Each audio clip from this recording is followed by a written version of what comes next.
Yes, on est vendredi. Dans quelques heures, c'est le week-end. Et sûrement que tes amis et tes collègues aujourd'hui vont te demander « Et toi, tu fais quoi ce week-end ?» Pas de panique, je vais te donner 19 phrases types à utiliser facilement pour gérer parfaitement cette discussion en anglais. C'est parti. Première question donc que toi tu peux poser, qu'est-ce que tu fais ce week-end? What are you doing this weekend? Tu peux également demander What are you doing tomorrow night? Qu'est-ce que tu fais demain soir? What are you doing on Sunday? Qu'est-ce que tu fais dimanche? En anglais, fais attention quand on dit le dimanche, le mardi, on va dire on Sunday, on Monday. What are you doing on Sunday? Qu'est-ce que tu fais dimanche? Première possibilité, tu sais exactement ce que tu vas faire ce week-end. Je vais rendre visite à mes parents. I'm, et après tu choisis le verbe. I'm visiting my parents on Sunday. Je vais rendre visite à mes parents dimanche. Là, tu vois, on revoit encore le on Sunday, dimanche. I'm going to a party tomorrow night. Je vais à une soirée demain soir. I'm going shopping on Saturday. Je vais faire du shopping samedi. Deuxième cas de figure, tu sais pas trop ce que tu vas faire ce week-end. Je vais probablement rester à la maison et me reposer. Dans ces cas-là, on utilise cette formule. I'll probably est ton verbe. I will, c'est le futur. I'll, la contraction. I'll probably stay at home and relax. Je vais probablement rester à la maison et me reposer. I'll probably go to the movies with my husband. Je vais probablement aller au cinéma avec mon mari. I'll probably meet with my friends. Je vais probablement voir mes amis. Meet, c'est rencontrer, mais nous en français on aura tendance à dire je vais voir mes amis. Troisième cas de figure, tout simplement, je n'ai rien de prévu. I don't have anything planned. I don't have anything planned. Le H en début de mot, on va l'aspirer. I don't have anything. Le TH, on fait comme si on zozotait en français. La langue entre les dents. Anything planned. Et planned, le ED, c'est comme s'il y avait juste un D. Planned. Toutes ces explications, tu peux aller voir dans mes autres vidéos. Dernier cas de figure, c'est une condition. S'il pleut, j'irai au cinéma. On va reprendre la même forme verbale que tout à l'heure avec le I'll, parce que c'est pas sûr. Donc tu dis if, sujet, verbe, I'll, etc. If it rains, si il pleut, I'll go to the movies. J'irai au cinéma. If I feel better, I'll meet with my friends. Si je me sens mieux, j'irai voir mes amis. If my parents come, si mes parents viennent, I'll cook for them. Je cuisinerai pour eux. Là, tu as dit à ton ami ce que tu comptais faire demain et tu lui proposes de te joindre à toi. Voudrais-tu te joindre à nous? Would you like to join us? Voudrais-tu te joindre à nous? Would you like to join me? Voudrais-tu te joindre à moi? Would you like to come?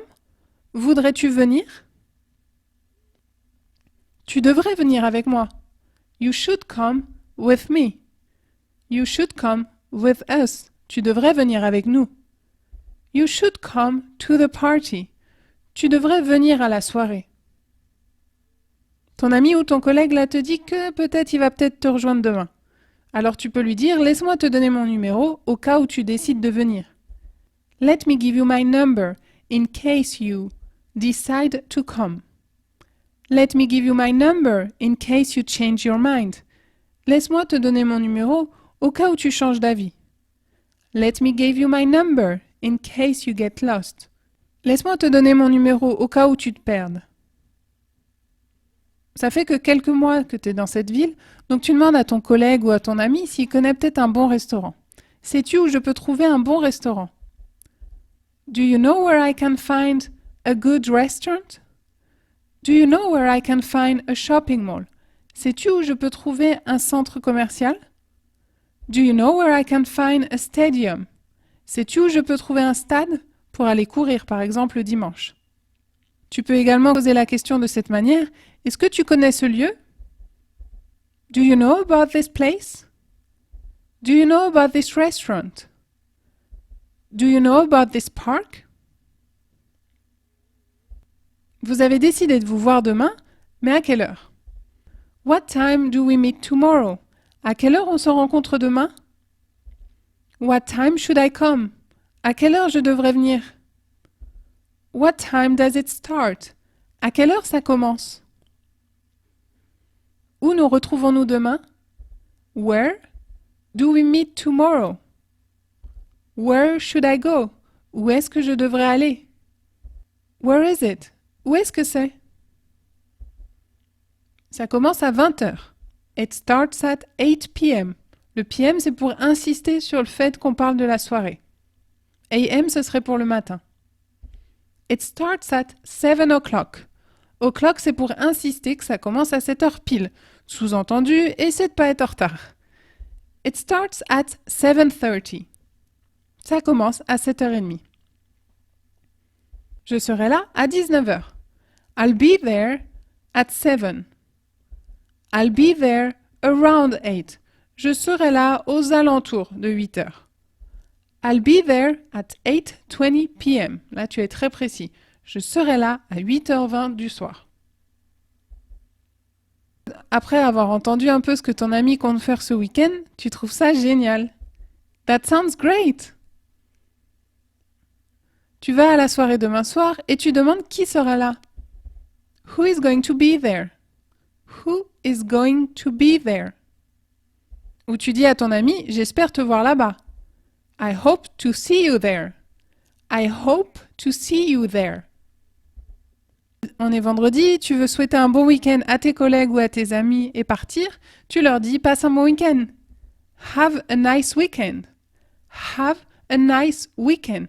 J'insiste sur le H, c'est juste pour te rappeler qu'en anglais, on va bien dire have. Have a nice weekend. Et tu peux leur dire ensuite à demain ou à lundi.